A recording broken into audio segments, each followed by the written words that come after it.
bitwaaye by'okozesa obimanyi? Kale nno bwe bituuka ku by'obulamu tewali kusaaga wadde okugezesa. Wano mu Zibula atudde tubiwa amakulu ye Tambula n'okumanya nga tukusunsulira ebikwata ku bulamu obuteerekerayo.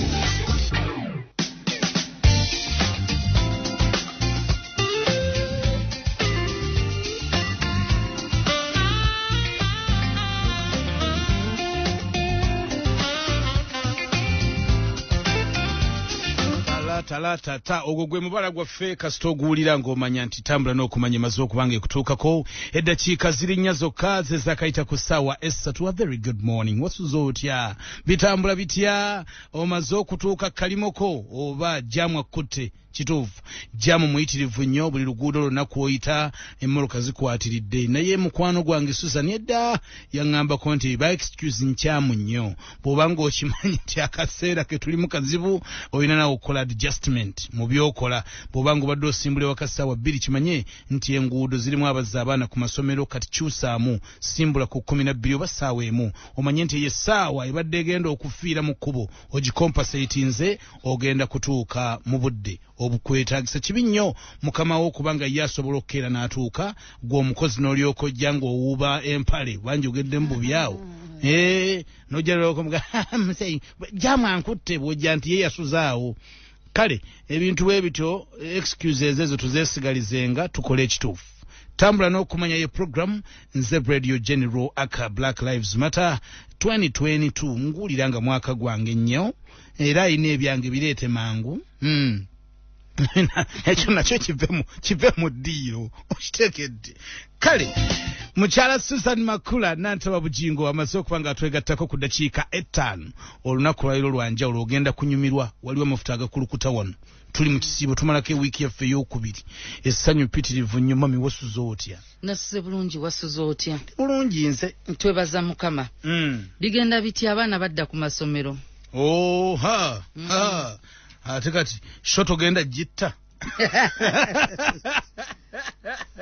Sheyinza okufiira awo kokyogeddeko. Ewedde nkubuulira buli bw'oyogera kati ku kyokuzza omwana ku masomero omutima guyulika. Naye kasita Katonda abawadde obulamu teri afa nti kubanga tasomerwa kuba ebizibu bijja bingi. Naye ate saagala muzadde otuuke okubba lwa mwana, otuuke okubanga weekyawa lwa mwana.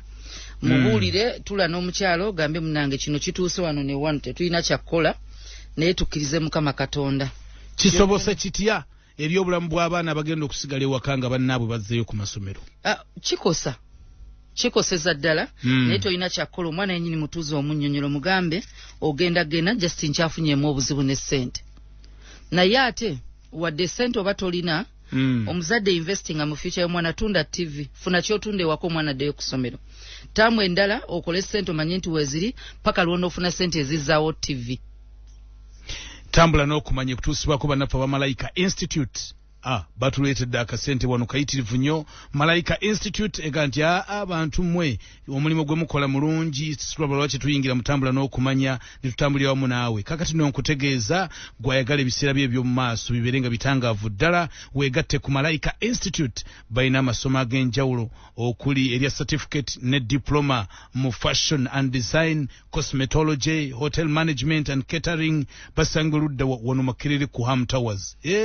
Mwaliro gwakuna ne Kamwocha gye bali ku Old Kira Road okulira n'akatale ke Kamwocha. Kati nogenda wewandiise kati mu Malayika Institute okumanya ebisingawo bakubireko kati ku ssimu yaabwe eri 0758 132 232. Eno nyangu 0758 132 232 ng'oyingidde Malayika, oba 0776 132 232. Malayika Institute, we teach people how to work.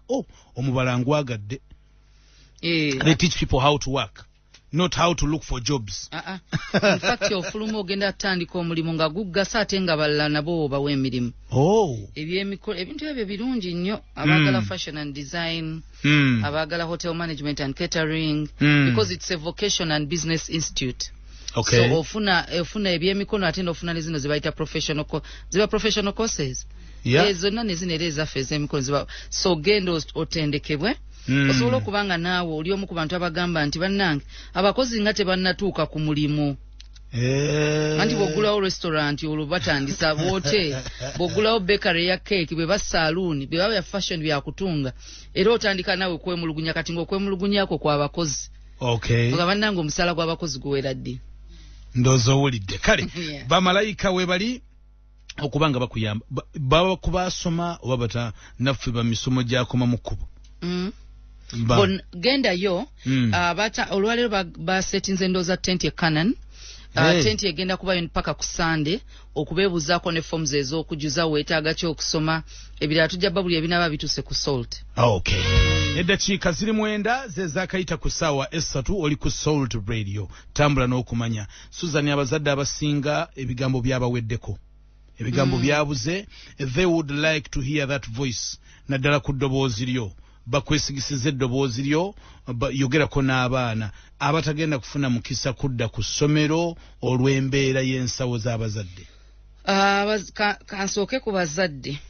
Abazadde omwana tayinza kitegeera lwaki tazze ku ssomero nga banne basoma paka ng'omaze okimugamba. Kimunnyonnyole naye funawo ekintu ekigendo distracting omwana. Funa ky'omutwala okuyiga kiyinza okuba tekinnabeera professional nti kyampapula. Mutwale mu salooni, mutwale we bafumbira keeki, mutwale funa ebintu byayiga okukola. Ebimubezanga obwongo bwe tebutudde. Batugambanga nti an idle mind is a devil's workshop. Omwana bw'atuula awo ebirowoozo bye bitambula. Nga nawe omukulu bwe bitambula. Abaana tebasobola kutegeera nga ffe bwe tutegeera. So tobafuula bantu bakulu nkubanga olina ky'oyitamu gamba nabo bajja kitegeera. Tebasobola kukitegeera. Nga nawe bw'olaba abantu balina emirimu gwe tolina n'obeera frustrated n'omwana bw'ali. Banne basoma tasoma. Funa engeri gy'okimunnyonnyolamu ekyokubiri noonya essomero erikuli okumpi erya UPE. Omwana omutwale politics ono yatwonoonera mentality ya kuba ntulowooza buli UPE essomero liba bbi. Ebizimbe biyinza okuba nga tebiriiwo naye at least omwana avudde ewaka. Kati eby'ebizimbe birekere basomesa. Bwe kyobolwanako mujje waka. Si buli ssomero lya UP, amasomero ga UP si mabi. Abasomesa beetaaga bazadde kwataganamu n'abazadde kubanga bwe baba tebafuna kimala kuva mu gavumenti. Then abazadde mubakwasaganyizaako enkolagana. Abasomesa naye omwana mujje waka. Lwakuba tunoonya amasomero ga 7,800 ate ng'olina 10 nga UPE ya 9,000. Mutano wange P7 agitulira mu UPE. Twaisasula 9,000 ttaamu. 9,000? Ali mu senior 1. Mu kibuga muno mu Kampala? 9,000. Wano ekittante wano. Fees. Nasoma nafuna 11 nze siri muntu wa grades noonya mpisa mwana kweje emyaka. 11 first grade. 11 kati omwana wa UPE bwafuna 11. Akitegeeza mu private ozandifunye bumeka. Naye ate essomero lyagenda mu secondary by the masomero ga consideringa nnyo ekintu ekyo nti omwana wa UPE bamubala nti grading ye tebagiteeka kwemu baba bayingiza. Naye abazadde tulowooze nnyo omusingi gw'omwana ogutali academic okusinga. Nti essomero lyoteekamu omwana wa primary lirina okuba nga lwe limuwa omusingi ogw'enzikiriza, ogw'empisa, ogw'enneeyisa mu bantu n'okukola emirimu. Amasomero ge tutayagala aga UPE ge gakyalina ku mpisa ezikuba abaana ezibagamba musiimuule mwoyoleze ebikopo byammwe bye muliriddemu omwana ne bamuyigiriza n'okubeera n'abantu. Gano amasomero ga private si mabi naye ga independence yageeretera abaana okubanga beeyawula class eyo eyina bwe yonoona abaana nga togisobola.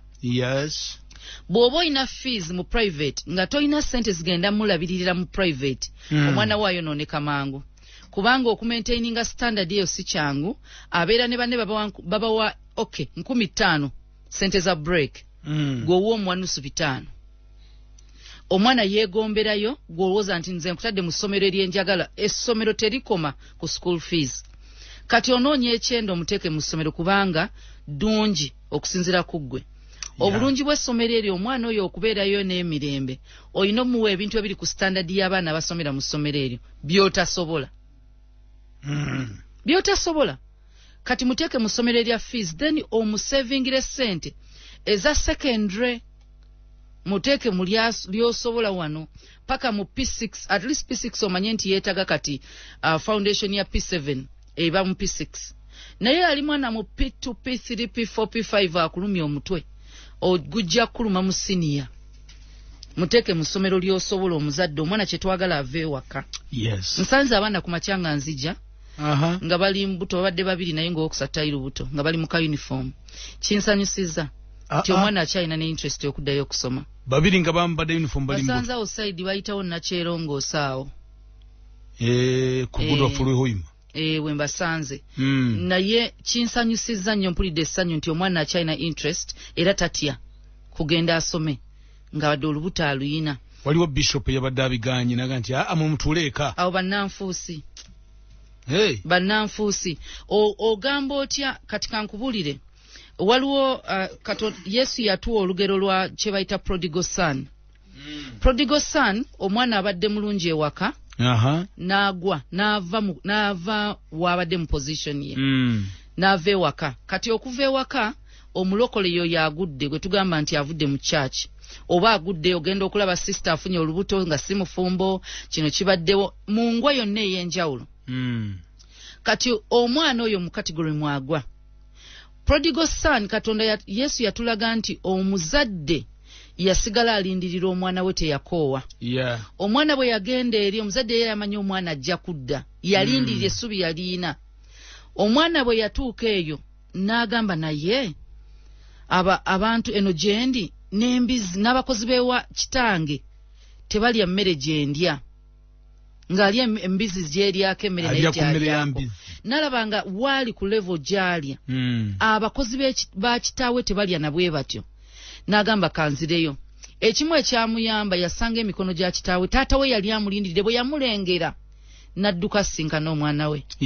Katonda bwe tuli story eri spiritual nayo nti bw'ogwa spiritually omusumba talina kugoba mu kkanisa. Omuntu bw'afunira olubuto ku kituuti bwe mumugoba mumutadde ate emikono gya sitaani egibadde gimukutte ye sitaani agenda mwaniriza wabula okugwakwe omusumba olina okwaniriza buli mwana eyafunira olubuto mu kyaki ng'akomyewo okusaba kubanga kati kyekifo kye tuyita solace, place of solace wagenda owummulira we bagenda omudiza mukati omuntu akomyewo mu kyaki ng'ayi lubuto aba azudde ensobi.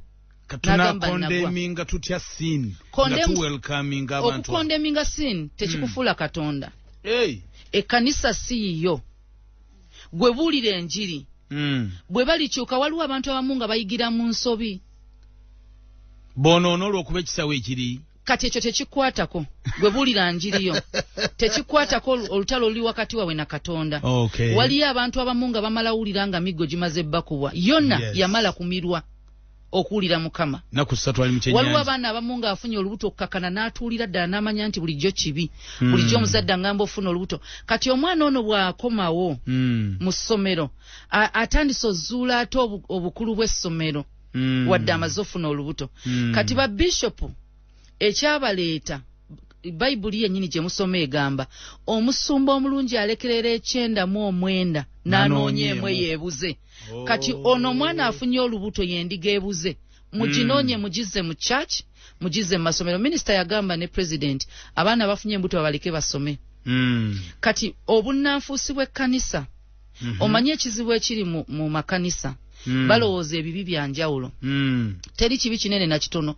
Bw'olimba oli mwonoonyi ng'eyafunye olubuto ng'eyabadde mu lodge ng'eyabaddewa ebibi mu maaso ga Mukama bye bimu okuggyako kyagamba ekisinga sinning against the Holy Spirit. Naye ebisigadde okusininga gwe kyolaba nti less of a sinner tekikuggyako okubeera mwonoonyi. Nalimbye bulimbi just kadi ate omulimba Katonda agambira ddala oli mwana wa sitaani. Kati bano bannanfuusa abagamba abaana b'embuto tebabazza bani be mugenda obuulira enjiri.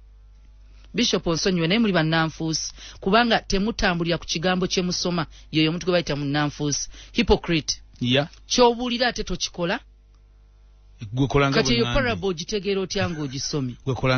Yesu yagaana okuba malaaya amayinja. By the way mwe mulina ku mwana mutaata badde na malaaya yawabye ekisooka abaana bano nga temunnabajajinga funa mbuto. Kiraga mmwe ba bishop temukoze mulimu gumala babulira butazifuna kati mwesalira emisango kubanga bano abaana bagenda mu masinzizo. Buli bwe ziba embuto nga nnyingi mama wakoze ekikyo nti ye ekanisa yakoze ekyakyo nti ye omwana yawabye Bible etugamba okukuza omwana to train up a child the way he should go bwakula aleke ekyerabira kitegeeza waliwo wali stage bye yamisinga ebimu waliwo bye mutamugamba ba bishop bati ogamba abaana nti akabozi gye kali mu church banakyogera batya mu gandula kati bo bwe bagenda balowooza bali mu kunywa mazzi ga nkuba amina kukakana badda na mbuto so bwe muba temwababuulirira temuba ate bannanfuusi okay bana mubaleke kale eddakiika zitambudde zeezo 18 zokka ze zakayita ku ssaawa 3 oli ku Soul to Radio tambula n'okumanya yo program Susan Makula Nantaba Bujjingo waali eyo no tuyitiddeyo buyitizi olw'embeera nti kyekiriwo muli mu kuzzaayo abaana ku masomero badde beetaagayo ekigambo ekyo ekyenjawulo naye for this week tuli ku the new you butya bw'oyinza okukyusa embeera yo naddala mu mwaka nga mupya wawandiise ekitabo kyo maaso awo ajja tu breakingiramu down abamu twawandiika vision books zaffe nga tetumanyi kye tuwandiika na butya bwe tubiwandiika twawandiika buwandiisi Susan ajja tuluŋŋamyamu katono butya bw'oyinza okutambula n'ekitabo kyo nga bwe wakiwandiika but on point tukyali ku how you make yourself new in a new year tulyoke tweyagalize nti happy new you Susan olunaku lwajjo watugambye nti tosobola kubanga weetaaga ensi yonna togyetaaga waliwo abantu betugenda okwejjako guno omwaka enkolagana nabo enkolagana either kyusa ekifo wooli kubanga waliwo abantu abamu nga tolina bejjako osenguke baŋŋanda abo senguka va ewa kitaawo Ibulayimu Katonda yamugamba ave ali malaalo omanyi waliwo abantu bobeeramu ng'olulimi lwe lumu bwe guba muzigo vaawo waliwo abantu bobeera nabo nga ekintu kye bamanyi kyonna okukola kwemulugunya baveemu so waliwo abantu abagenda okutta literally empisa bagenda kutta sinti kufumita n'ofa okufa ne bakuziika nedda okutta ng'owulira tokyalina na ssuubi olina ky'otasobola kukola wali abantu be tulina okwesalako abantu abakunenya ku lw'ensobi zaabwe beesaleko what do you mean waliwo omuntu nga mu kifo waliwo kye bagamba nti owning up your responsibility oli naavayo n'agamba singa teyabadde gwe singa sikoze kino singa teyabadde gwe singa gwe wandetedde okukola kino ng'akoze omusango n'agukusibako kye bayita blame game abantu abo usually abanenya abalala nga yakoze ensobi bali manipulative abantu abo bacontrollinga bakufuga otambulira ku ntoli zaabwe singa sigwe singa saakoze bwe nti gwe wandeetedde kino gwe wandeetedde kola kino nze singa sitewandagirira muntu oyo singa ndi bulungi this is what happens omusajja ayagala mukwano gwe mukwano gwa mukazi we namana gwe waleeta n'akawala ako wano be bantu modolezo abantu abo babayita habitual blamers embeera gubanga omuze gwabwe gwakunenya balala talikeera ne yekkiriza nti yakoze ensobi bwe tuba twatese ntugamba aka olowooza tugende embalala aka nokkiriza noga naye saagala nga nawe tugende ne tula mmotoka ne tukizuula ntwafunye obuzibu eyo siyina kwesibako nga kkiriza ng'omuntu omukulu nti tebaakusitudde yes nja kugereza waliwo kyogere tomira ninga musumba Bujjingo kireetanga bwe kiri kyo kireeta faafi teri kibinga kukeera nga tonnazuula lwaki gwe sooka weekebere nti omuntu ono gwe nnenya okukola ensobi ate nze nacontribute nze ku yo kangeze obwenzi obwenzi bwa mukazi wo obwo bwabbaawo oyinamu omukono kisoboka osobola okubamu n'omukono mu bwenzi bwa bbaawo osobola how does that happen nasose negamba jo twagambye omusajja bwabulwa omukazi mu maka amunoonya wafuuka omusajja mu maka nti takyalina mukazi kati anoonya omukazi amusanze ebweru so that's my contribution that's your contribution you're to blame mwembi mutuula ne musalako mu nju kale yayenze mwembi mulagira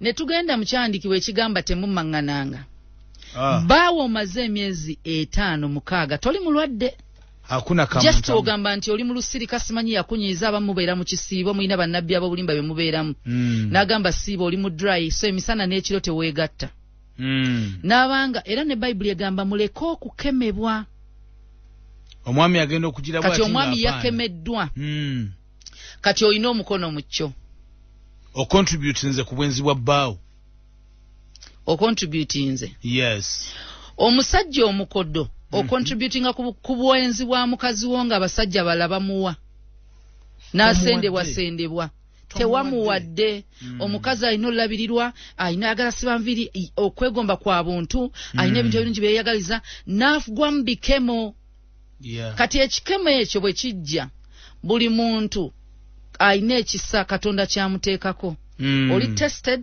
naye okugwa kwa buntu kati waliyo abagwa ne waliyo abayimirira ne batagwa mu kikemo kati omukazi yagudde mu kikemo Yesu yayenze sebo wava kuno oli Dubai myaka 3 bwe nkoma musange ngaalera nsanyuke sikulera kati nawe kkiriza wadde togenda muddira okukusalawo naye kkiriza nti wakola ensobi era bw'owasowa okubiri n'okiddamu kidda naye n'omukazi nga yetalaba nti ekyantwala ku mawanga ye gwe nkolerera kati bannange tukkirize nti tetutuukiridde ekyo nkikkiriza waliwo kye bayita real life obulamu obutuufu we do not live a perfect life we live a real life realistic life mu reality gwe ddala wandikoze eki n'alirinza omwami wange yagenda okukuba omuzira nembeerawo buli fili omanyi togolokosa mukwano paka ng'ekiseera kyagwo kituuse weewaawo bayibuli weegamba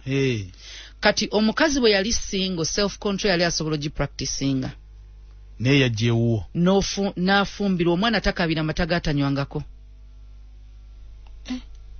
you're driving us to a certain point tukkirize nti naffe tubaamu kkono omukono bwe mbanga ngenda okukuba ekyeyo ndeke nga nsayininze empapula manye nti obufumbo buyiise buweddewo mutuule mukyogereko mukwano ogenda beerawo otya wesitali bw'onooba oyagala obeera nange omanyi abantu bali mu kibi bamasturbatingira mu bufumbo abalala bakola balina basharinga pornography abalala bali ku kye bayita phone sex ku masimu oli akubira munene n'amukubira n'amugamba oli bulungi nti ye oyambadde kaki namugamba mulimu akapale nti nedda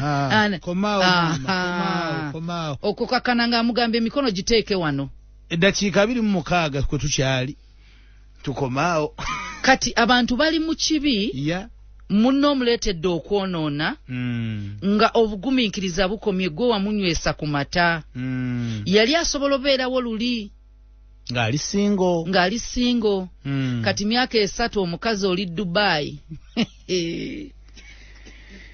kisaki tosobola kugumiikiriza n'amalusu gakutuze nze nalindako ex wange emyaka 5 gwe wamma kale si kale namugamba bw'otaddamu egyo twajali egyo 3 gye twagringa ne bamwongera kubanga ye kwali kusoma ne mugamba ekinene nkuwadde egyo then omwezi ogusooka mu mwaka ogw'omukaaga ne twawukana ngamba nno saagala kwonoona wali mwongeddeyo ebiri lwaki mwerimba nze mbagambye living obulamu obuli realistic obwaddala abantu eno tuleke kulaba nti mukyala yeekuumye nga mu kisenge boddayo okozesa ebintu eby'enjawulo omwami mukubira omugambe komawo nze sobola beerawo wootali oba twawukane saagala kwonoona Paulo yabagamba atasobola kyebeera wasa ye yasobola okukyebeera n'asigala nga tawasizza naye buli atasobola weewala okwonoona wasa be bafaatha abayonoona erinnya lya bukatuliki mu kifo ky'okuvaayo owase oli mulimu ozaalira suulawo egganduula vaayo oba tosobola kukyebeera nkulaba wasa so kati waliyo abantu nga balema okukkiriza nti ensobi ebadde yiye tebeesalira musango bagukusalira bw'obeera mu environment ekusalira omusango buli ssaawa weekyawa toyinza performinga toyinza kukola bakumenya buli ssaawa gwe banenya buli ekiremye mu bulamu bwabwe yeggwe alemeddwe okukola ssente gwe mu bannange nze nandibadde ndi wala naye mukazi gw'olina ebisiraani iye ebisiraani biriruddawo nkulaba baganda bange abafumbirwanga bo baba bwe bagagga Aha. Nze nkyetisse kati bw'oba nkirina tusabe. Kikutuke. Gwe n'akugoba n'aleeta omulala. Waliwo abasajja abagoba abakazi nti kubanga bazaala baana bawala. Abaana abawala ozaala baana bawala bokka. Toyina magezi. Omusajja gw'ogambye? Toyina magezi. Bw'ogenda mu basawo, omusajja yasalawo ekikula ky'abaana, omukazi si yasalawo. Era omwana wa musajja. Era omwana aba wa musajja. Omusajja mu sayansi yasalawo ekikula. Kati mu kifo ky'okugambako nti bannange kituufu nze nayenze ensobi yavudde ku nze mukazi wange talina kye yankola. Kati toyinza zimba bwongo obwo. Kye tuyita mental strength. Yeetaaga ozimbibwa abantu abakuliraana kubanga be bakugamba ebigambo ebikuzzaamu amaanyi. Oluusi oyinza olema okwezzaamu amaanyi. Naye bano ebigambo bye bakugamba bye bikunyweza. Kati abantu abo guno omwaka be bagenda okubanga bakola ki? Bakumenya. Abantu abalala boyina okwejjako be bayita bannidde. Nidde yatya? Abatezi b'engalo. Katonda atugamba okuyamba abeetaaga. Abali mu bwetaavu n'abaavu. The needy. Waliwo abantu nga bo beefudde bannidi nga tebali. Atege engalo ne weziteetaagisiza. Ne weziteetaagisa. Ye muntu afuna omusala n'atagukozesa, ogugwe n'atagulya, ogugwo ne bagulya. Ezize tolizirabako, naye ezizo ze zigonjola ebizibu bye. Katudde ku muvubuka. Omuvubuka tonna wasa. Naye oyina omukazi akufudde NGO. Nga girlfriend si wife. NGO kitongole. Ekitongole ekya bwannakyewa. Anti bye biweerera bamulekwa, bye biyamba, be bata bakateyamba. Family yonna ne bagamba family yonna ejje tugiweerere. Tulinga ababadde ffenna olw'eggulu. Bw'oba okyali boyfriend. Level graduation gy'ogendako ya fiancé. Paka ku husband. Bible yayogera ku buvunaanyizibwa bw'omusajja, teyogera ku buvunaanyizibwa bwa boyfriend. Mu boyfriend level mukyemanya. Toyina buyinza kuteeka kusasula rent wa nnyina. Owuwe. Paka ng'omuwasizza. Abaddewo atya nga tonnamukwana. Waliwo obuvunaanyizibwa n'ogamba ono girlfriend nka mweyoka okuza enviiri. I'm just showing responsibility. Naye otandise ozimba amalaalo g'ewaabwe. Era ng'omwami gwe nteekateeka. Ng'oli boyfriend. Ajja agenda kufuuka mwami. Nteeka bangambye oweereze bakuyita muko nga tonnafuuka. Maama mulwadde. Bambi musajja atu ne weewola. Oyo tannafuuka nnyazaalawo. Awantu wonna gye batakwanjulanga. Toli mukazi wa toli bba wa muntu. Pulogulaamu enkuto mu babiro. Omuntu gw'ogambye alinnidde. Nga baba basasula omusaala ali omusaala gwo. Talinnidde. Oyo parasite. Mu Luganda kye bayita ekiriiririzi. Oyalinga akusabiriza buli waliwo abasabiriza buli ssaawa nga afuuse nnidde nnyo nti ssente zo ze ziyamba. Kati oli alinnidde. Ye muntu agaana okukola. Naye byetaago bye abyetoololeza ku ggwe n'omukolerera. Ayagala buli kintu kyonna kive ku musaala gwo. Naye nga talina wantu wonna wamuluma. Abalema bo bakibuukamu ne bagamba nti obulema si buteesobola. Era bakola. Kati waliwo abatali balema nga tebeesobola. Nga omulema yakufuukira omugugu. Kizibu. Kati abantu ndowooza ekituufu eky'obagamba saabalinnidde. Abalinnidde balala abali omusaala abo baparasite abo balala bakujjukujju bakugoba mu kibuga ne bakisigalamu omusaala gwabwe tebagulya. Era ogenda okwekanga nga gwolemedde mu muzigo nga bo bali mu kuzimba eyenansana.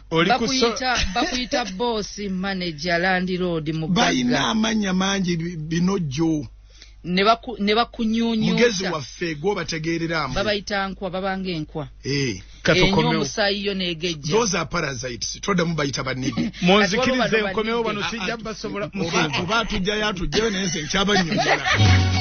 Ono bwino wasonze mu omu nga nkoko yakubuko n'ebyama ebikambwe omwana alusombye bana b'enfuzi babeera babala kalulu kenca nga Museveni abaza 2006 laba ebyama ebyavuddeko okuleeta ekya palamenti okulonda pulezidenti ebyali mu lukiiko lwe lwakitula olwatula mu myaka 10 egiyise. Museveni n'akanula amaaso nga bateesa ku kya palamenti okulonda pulezidenti ebyama ku famire ezifuga Uganda n'engeri gy'oyinza ziyingiramu n'obeera mu kintu. Omusaayi mu takisi laba abanene bwe baguliridde siteegi za takisi 340 eziri mu paaka enkadde. Lwaki Maria MP Segerinya ne Sewanyana yonna egenda mu amazima gakawa ne Erika kikino ekiralyo kanywa musaayi ba papa ba president n'abafuzi kye bakuba tukuleetedde bwino lwaki buli akikuba kimulekera enkovu enzirugavu mu liiso. Embuzi za Erika zikomyewo wuno ng'anyumya ekitambo kyeki n'akati abasezi ke bakozesa ku muntu gwe bagenda okulya n'omulambo. Mu byemizannyo Premier League tukube ttooki mu za Big Six olabe ebituli bye baagala okuziba mu katale ka January. Bw'osoma amawulire tusome bwino oba tosomye mawulire. Eve and Nico Beauty Shops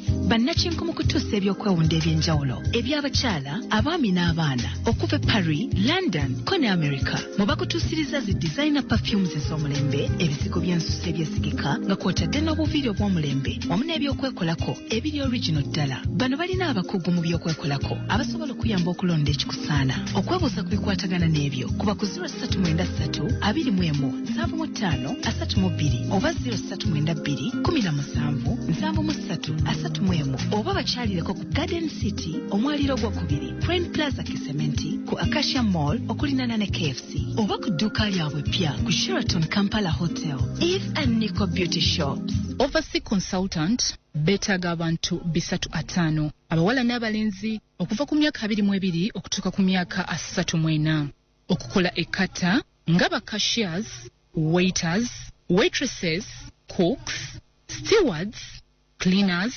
storekeepers.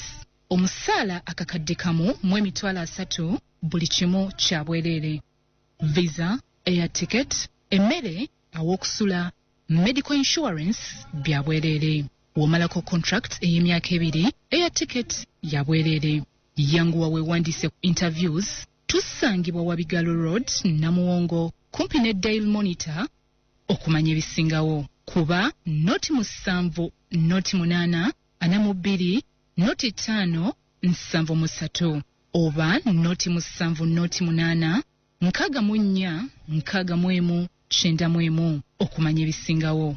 Overseas Consultant. Exceed Institute of Safety, Management and Technology. Ettendekero erisinga mu gonna tusomesa amasomo omuli National Diploma mu Occupational Safety and Health, Technical Certificate mu Occupational Safety and Health, Certificate mu Occupational Safety and Health, mu Safety and Security, mu Medical Health and Safety. Kati eri bonna abamaliriza Senior 4 ne Senior 6 ne ba graduates mwewandiise kati ku mutimbagano musobole okwetaba mu kusoma kwaffe okwa online oba tukubire ku simu 0789 685 385 wamu ne 0705 336 066 oba tusange ku ploti 595 Kawesa Road Erubaga. Exceed Institute of Safety, Management and Technology for a safer nation. Wegatta ku Malaika Institute osobole okuba ekyomugaso n'okukolawo ebyenjawulo mu nsi yo. Jangu ofune obukugu mu courses ez'enjawulo z'oganyulwamu. Tulina emisomo gya certificate ne diploma mu fashion and design, cosmetology, hotel management and catering. Tusangibwa Makerere Ham Towers 4th floor oba Kamocha Old Killer Road okuliraana Kamocha Market. Okwewandiisa kugenda maaso. Jangu wewandiise kati kuba ku simu 0776 13 22 32. Malaika Institute, we teach people how to.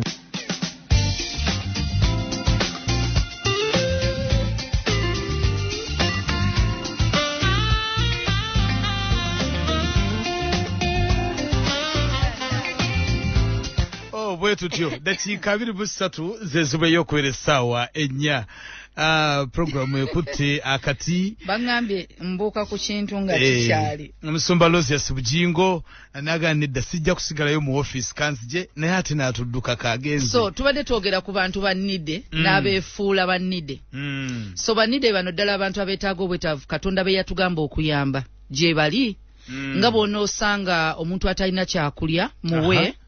Omuntu atalina ngoye mwambaze. Yesu yagamba nti maaso gaali gamba nti bwe nalinga enjala ennuma tewampa kyakulya. Ne bamubuuza ate kitya n'agamba bw'oliisa oba oliisizza nze. Bw'oliisa oyo omuyala aha kati abo gye bali ne tubawo ne bana abantu kanzire mu family family yonna kitaawo alemeddwa ogenda okukola okulabirira abaana bakutisa obuvunaanyizibwa ekika kyonna nga ssente zo waliyo abasajja abaganye okukulaakulana ng'ali ne mukazi wambi omukazi talina bwamugamba nga ssente ze zonna zirabisiza ekika famire ya kitaawe taatawo waaba yalemwa togenda fuuka kitaawo togenda kufuuka taata famire yo gy'osookerako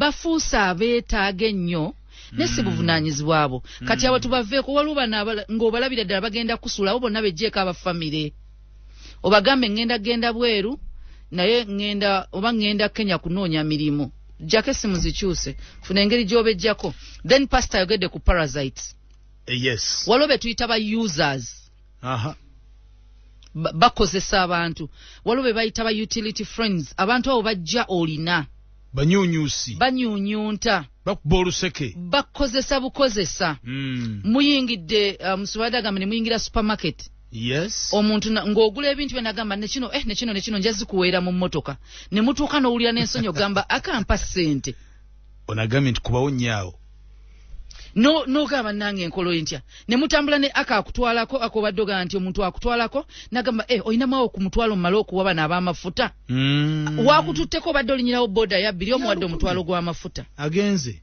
waakiri tambuza ebigere bw'ozuula abantu bwe batyo ekintu kye bayita dating kwe kumanya nti omuntu ono oba asobola okubeera mukyalawo oba mwamiwo kye bayita dating kati omuntu oyo oli waddembe omuleka toyina musango ng'omulese muyina kwemanya Justin temukola byabafumbo mu dating temwegatta kukola bondi eyo ni mwetegereze bw'ozuula nti oyina beega sooka osikemu ku kigere musabirizi teri kubanga bw'abanga obuvunaanyizibwa bukutisa oli boyfriend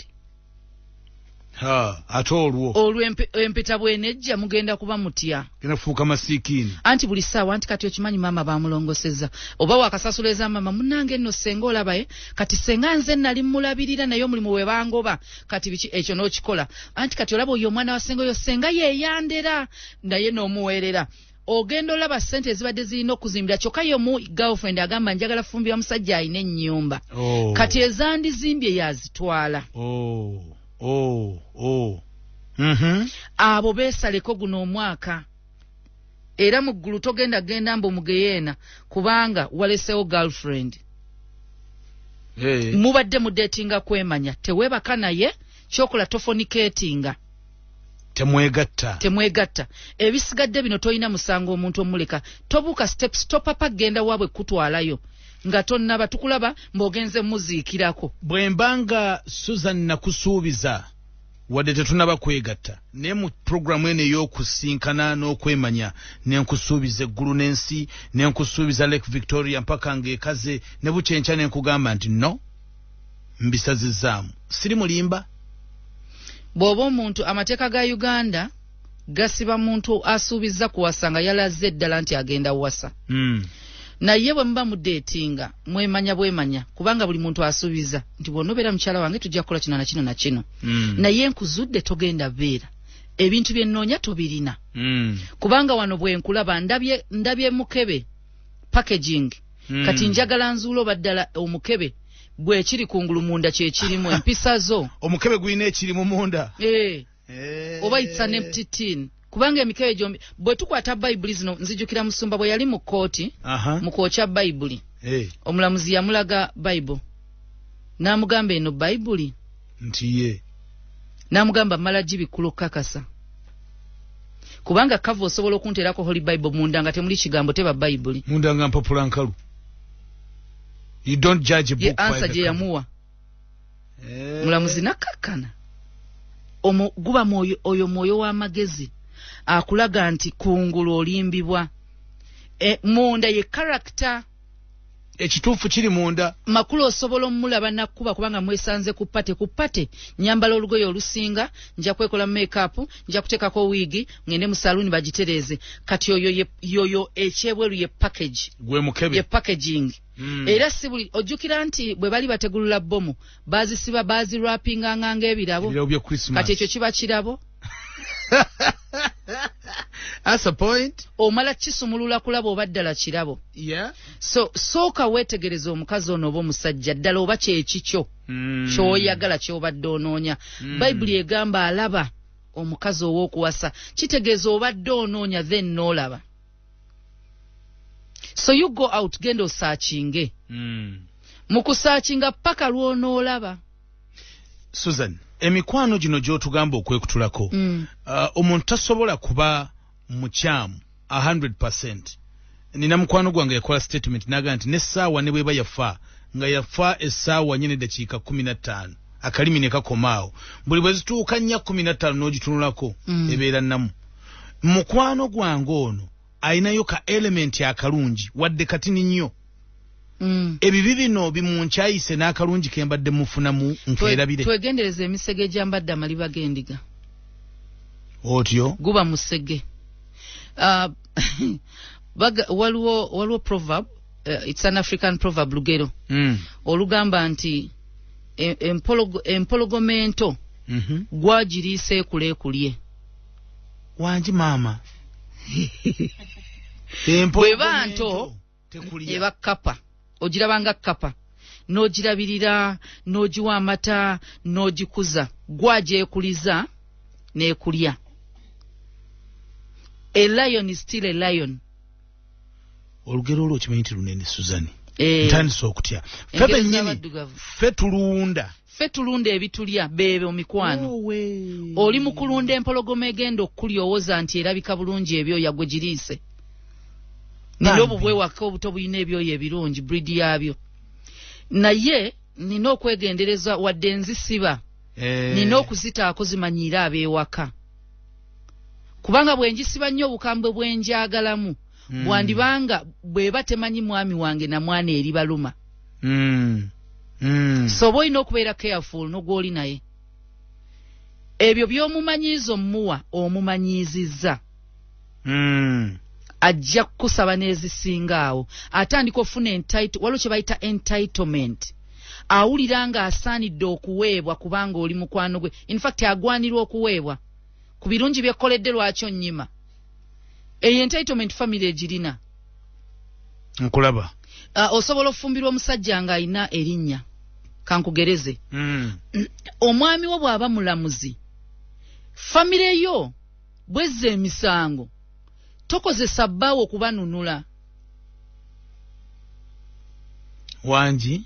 Ne bakubira antugambireko omwami wo tuli mu court bweti ayogere n'omulamuzi omwami wo akulira police bambi tukubire kugamba ku mwami wo gundi bamukutte baganda bo bazziba misango bakukozesa. They are using you. Naye weegendereza okufiirwa amakaago olwa family kubanga bwe ganaafa era tebajja kwetaaga okuba essimu kubanga yagenze. Ndabanga ekitomeregana Susan. Tekitomeregana Bible egamba kyovoleka kitawo n'ennyoko. Je nabadde mu show ya Dora. Nakulabye. Dora nambuuza ekibuuzo. Kiteeteeyo ekimyufu walabise bulungi. Yambuzizza ekintu ekiyinza okuba nga kinkulako ennyo bye bali bavumye ne binyiiza. Ne baga tebinyiiza kubanga gye banvumira siriyo. TV kwe banvumira siziraba. Social media sibaako. Nebukutuuka. Obumu obuntuukako. Kisinzira ani abiŋŋambye. Kati n'okyawanze akakuleetedde. Ekyannuma okumpita malaya musumba yakyogerako. Bulijjo baali bakyogera nze sikiriiko. Lwaki kyannuma? Mukwano gwa mutabani wange ku ssomero ye yakimugamba. Yakigamba mutabani. Mutabani wange talaba ezo TV. Kati mutabani nangamba baŋŋambye gundi ne gundi yakuyise. Kati omwana w'okugamba kiruma. Kiba kisusse. Ekyokubiri ekiyinza okunnuma aba mwami wange. Ono ava wano. Bible Katonda yatugamba obutakoma ku baki ku bantu be nange owange tebamukomako. Kati bw'omukomako tufuukiddewo balabe. Dora nambuuza singa wa family ya kikola nga tamwagala oba n'amuvuma. Nemugamba ndi muntu mukulu eyakula nenva mu nju ya kitange ne mmange. Oyina n'endaga muntu. So bwenva mu nju ya kitange ne mmange, Katonda ye yasalawo ne mmange okuzaalibwa mu kiko ekyo. Ye yalonda taata wange nga bbaawe. So mu kulonda taata wange nga bbaawe, nze product y'omukwano gwabwe. So nze sibayinaako buzibu abaana be bazaala abalala bonna. Naye buvunaanyizibwa bwabwe sinze.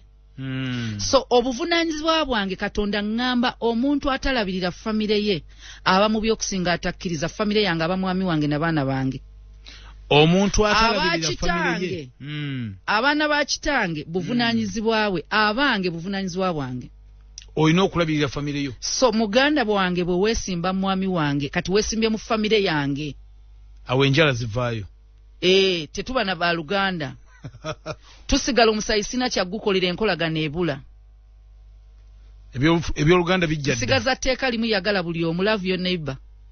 Naye kye bayita okukolagana. Enkolagana eggwawo. Eba egenze. Oh yes. So kati tukyegendereze nnyo nti famire esobola okulemesa obufumbo. Famire ekyala ago mulama guba mulala. Nga mulina ruumu emu, nyazaala akola ki mu nju eyo? Maama wo lwaki ali mu nju eyo? Kubanga bw'abeera mu nju togenda kwegatta na bbaawo. Bw'abeera mu nju eyo, ssente zeeyongedde ezisaasaanyizibwa. Temulina. Definitely. Togamba maama wo nti bba wange yagaanye.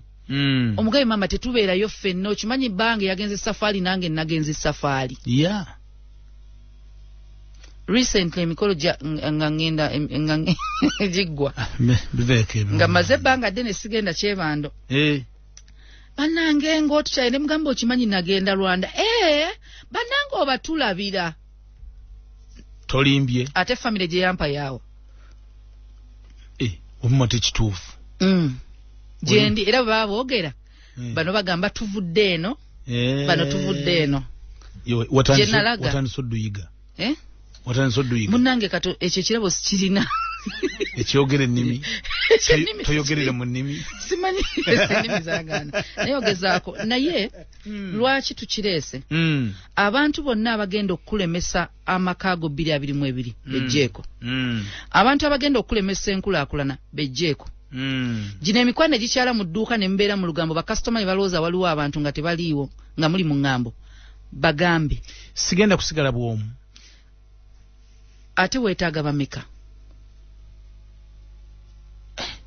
Omuntu omutuufu mukwano gw'omutuufu gukuyambako okukula. When I uproot this old friend of mine, mplantinge w'omulala. Waliwo oluusi lw'olina okusooka n'oleka ettaka ne liwona. Abalimi bakimanyi. Waliwo ebintu by'ojja mu nnimiro n'osooka oleka ettaka ne likakka ne likola ki? Ne liwola. Ne liddamu ne lisooka ligimuka ne libaamu ebiriisa bino kubanga biri ebibaddemu. Bitutte ebiriisa ebisinga. Kati oyinza okuba bozzaamu amangu ago tebimera. So omukwano bw'ota sooka weewa obudde.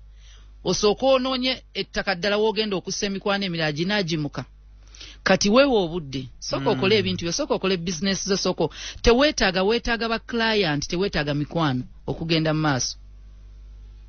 Topapa kuleeta mirala. Business ye teyeetaaga mikwano. Yeetaaga ba client. Oh yes. Kati mikwano gyo weegendereza omuntu ng'olina business nga mukwano gwo nga takuwagiranga nga teyo business kubanga aliwo ebintu ebimu. Waliwo business ze sitasobola kuwagira ng'oli mukwano gwange. Bw'oba otunda jeans zisobola kuwagira naye nkurecommendinga. Era abantu bavaayo ne bagamba bannange jeans ennungi nzijja nja kulagirira yakubira gambe gundi mwadde ennamba yakubire. Naye wabaawo oli nga takuwagira talina na customer gwe yali akuleetedde. Oyo si mukwano gwo yeefudde. Gwe musego gwambadde ddiba ly'endiga. Kubanga bwe mba nina restaurant ng'ojja onyumiza nti mulya mu restaurant bweti. Wakiri ngamba mukwano manyi lwaki sirya mmere yo? Ogisiika, nze sirya bisiike. Yeah. Kyensonga lwaki sirya mmere yo. Okay. Naye omuntu gw'omanyi singa nkeera ku makya ne ngamba bannange entunda bitabo. Kisakye ng'oyina abaana. Ako oyina abaana. Naye nga mugamba muli bakwano bange. Ne mugenda mu supermarket bannange nerabidde nti otunda ebitabo. Tayagala kukulaakulanya tayinza kwata ssente ze zikuwa okulaakulane ojja muleka. bakikola kagenderere obutatugulako bintu byaffe kiba kigenderere sinza kwerabira business ya mukwano gwange n'omusigano bane bansonyiwe nze mba n'engoye naye nina mikwano gyange gingamba olina olugoye bweruti ne bweruti ninayo embaga nomuga olwo sirwinaga kale ate bwe mba nga sirina busobozi bugula bintu bye bya bbeeyi kyogere kyekiri nze nina bakwano bange besitawagira era bakimanyi nti engato zaabwe sigera mutunda engato za mitwalo 2 oba kale nga yeebiri nga yeto gyambala eyeebiri manyi ozigula bwe mba sijambala n'enzigaba nsobola okuwagira n'ensiga bw'oba otunda niigina nzigula nenziteeka ewaka mu nju nenzambalira mu nju oba endala n'ensiga nyiza okugamba obugatte omunange obimanyi munange obukutu sijja bbugira ezo engoye bwezito sizambala naye bwe nfuna yazambala mulagire oba muleeta oba ne mmugulira nze wendi nzambala Susan waliwo omukyala mukwano gwange omukadde wa kanisa naye yewunya engeri gye mutwalira abali embuto okugula ebintu mbagamba temufayo kutambula nze mumbulire bye mwagala mukubira simu nimwa waliwo kinjagala kino na kino na kino wafunyeyo omulala kale nakuweereza ogenda la bituuse ku solti wa piki n'obiwa byetaaga kubanga mmanya bitunda Tamaranga yamu yagamba abantu nti oli lubuto naye nga nakasomba emirundi egiwere 5 buli lwobutumya ebintu gaga nti Susan yalufunye tulinda mugole wange Malaika Institute be batutuusaako tambula n'okumanya eddakiika ziri 6 zezibulayo okwera essaawa 4 Malaika Institute weebali nnyo era tutambula nabo era nga bakutegeeza gwayagala ebiseera bye by'omu maaso okutangaala bibeere nga birungi ddala olina kwegatta ku Malaika Institute bano nno balina amasomo amalungi ng'ate gajja kuyambira ddala certificate ne diploma mu fashion and design cosmetology autubeera mu bizigo walika design okategedde hotel management and catering byanfumba na kuwomesa digobe baga nti basange Makerere wano ku Ham Towers mwaliro gwakuna ne Kamwocha ku Old Kira Road na webali okulya n'akatale k'Kamwocha lwaki togenda ne weewandiisa kati obulamu bwo n'obulongoosa okumanya ebisinga waawo bakubire aba Malaika Institute bali ku 0758 132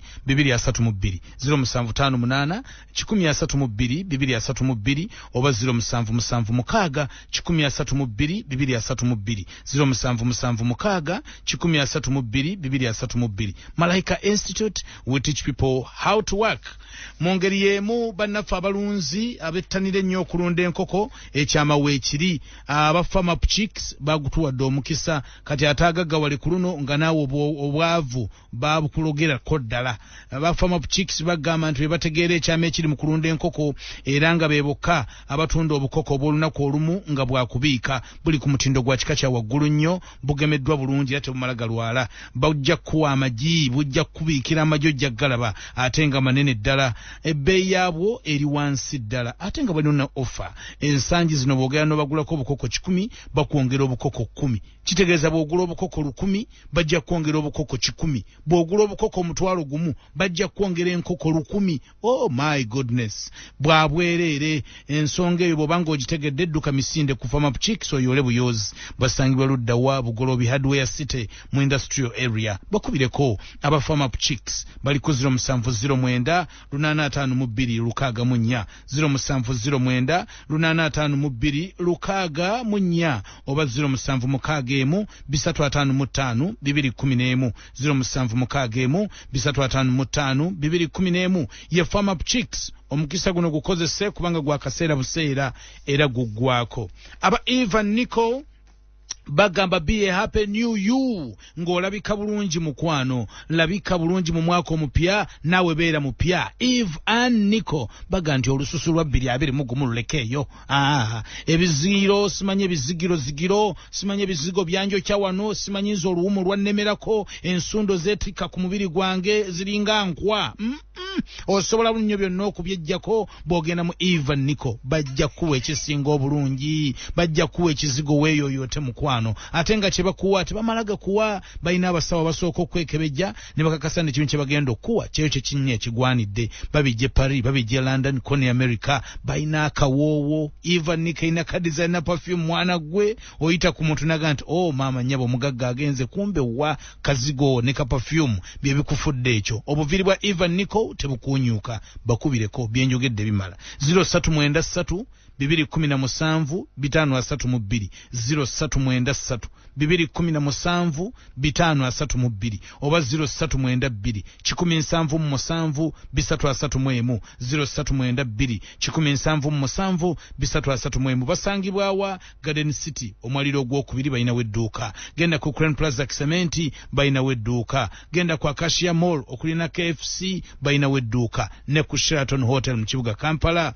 waliwo edduuka lya Even Nico bakulindirire n'olunaku olwaleero obulamu babutereze olabike bulungi omwaka gukuwoomere ne business ejjaggaziwa ku Salt Radio kwoli eddakiika 2 zezibulayo okuwera essaawa 4 okwekutulako emikwano Susan nga si kyangu do I need to call them bagambe nti bassebo ne bannyabo okuva na leero mbatadde lekerawo bakubira lekerawo banoonya bajja lekerawo okunoonya wangi cut the communication we've better ko busy lekerawo nnoonya abantu babuuzaako nti musiibye mutya buli lwota abanoonye bajja kwerabira kubanga si mikwano gyo omuntu gw'onoonya nga yika yakunoonya so tulina abantu abamu betugambye bannide nga they are emotionally needed bakudraininga abantu bebayita aba taking advantage kwe kubanga omuntu akimanyi oyina ekintu omukwano gwammwe gwakozesa okujja mu buli kimu amanyi oli wakisa n'akozesa ekisa ekyo bubi akimanyi togaana n'akozesa nga najjanga emmotoka yo gy'atwala n'agyonoona n'akomawo n'agitwala n'akomawo akimanyi tojja gaana naye nawe mukwano gwange nawe n'onkola bw'oti nawe n'onnyima kino akusuubira omubeererawo mu buli kimu olina okubeerawo ne wooteetaaga kubeerawo olina okuba mu makaago nze sisula ku nnyimbe lwaki omwami wange mulekeraani omufu gwensulako agenda zuukuka omulamu mulese mu nnyumba ndi ku mufu Yesu waliwo yabagamba bafumba leke bazike bafu bannaabwe literally ebintu waliwo ebimu nga tetulina bitwalanga bwe tubirabye waliwo ebintu ebimu nga bya muwendo ku njiri musumba gye badde abulira ku Sande twawula eby'omuwendo mu bitagasa toyinza kulekawo mulamu n'ogenda webake ku mufu ogumyani afiiriddwa mukwano gwo bw'onoosulawo mbu n'atalumwa tebakulimba olaba n'afiiriddwa ku ssaawa 9 ogw'ekiro yeebaka kogwe teri tulo gwe tutatuwala n'afiiriddwa gendawo yogera n'omwami wo ne mukyala omugambe mukwano gwange yafiiriddwa nsaba ompa akadde ŋŋendeyo ku ssaawa 7 nja kuvaayo oddeyo kuuma omwami wo yawula obuvunaanyizibwa bwo n'obwabwe obuvunaanyizibwa bw'omwana afiiriddwa kitaawe kusula ku kitaawe obuvunaanyizibwa bwe okusula na bbaawo gw'oli ku mufu kati yawula abantu abakozesa mbu kubanga tewamuziikiddeko n'anyiiga tewankoze kino n'endwala n'otajja mu ddwaliro n'enzala n'otankulisa musimanyi n'enfuna omulimu mwebalogo fake friends ekigambo ekyo abantu bayinza okuba they are not fake friends you're the fake friend igwe mu beware of fake friends what if you're the fake friend sibo so mwegendereza abantu aba taking advantage abali manipulative ng'alina okukaaba akimanyi bw'anaakaaba ojja kumuwa buli kimu ky'ayagala bw'anakwesa mama wange afudde kati waliwo abakuba essaawa zino time ya school fees abika alwaza ali mukubika ali mukaaba abakazi abamu bali kubira abasajja bannanga abasajja mukwata abaana abasajja abatalina baana mukwata abaana mubanoonyeza amasomero mugende ku masomero ago funa eddwaliro olisasulenga ng'omwana alwadde dhani omukazi omusiru okwenoonyeza eddwaliro ng'omwana talwadde ng'akolagana n'omusawo okujja mu ssente kimala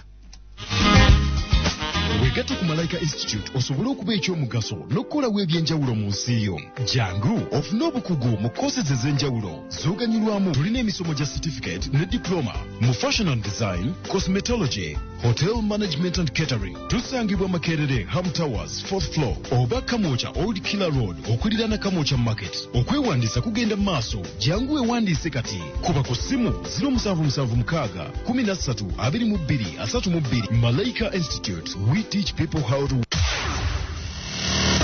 Byowulidde katukkirize nti obitegedde kati koona obiteeka mu nkola olwo ogwaffe nga guwedde. Tambula n'okumanya tunaatandikiraawo.